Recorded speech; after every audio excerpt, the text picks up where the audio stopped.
Hi everyone, this is Keith Pabian from Pabian Law.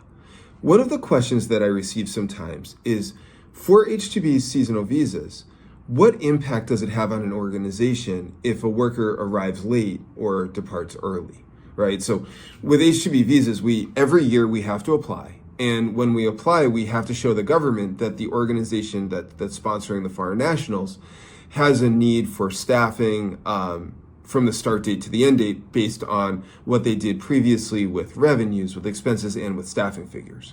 So if a worker theoretically arrives late or departs early, right, if they come after the season starts, if they leave before the season ends, theoretically it could have an effect on the approval of H-2B visa petitions or on how the government perceives things in the event of a government audit. So here's what I always say, and here's what I believe. A petitioning organization should always do its best to have the workers start on time, right? To have them start for the start date and have them work through the end date.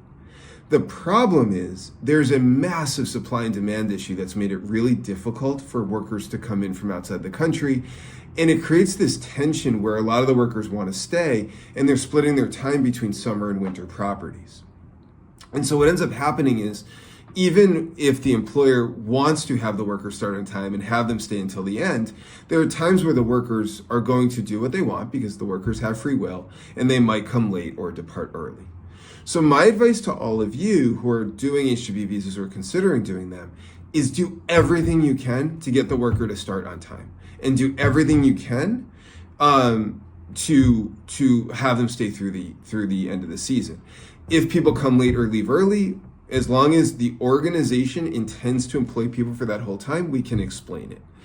But ultimately, what I'm looking for when we're doing the petitions is really having an understanding and a belief that the organization filing the H-2B visa petitions truly has a need from the start date through the end date of what they're applying for their H-2B visas.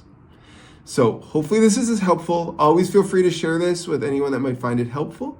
And thank you, as always, everybody. Bye.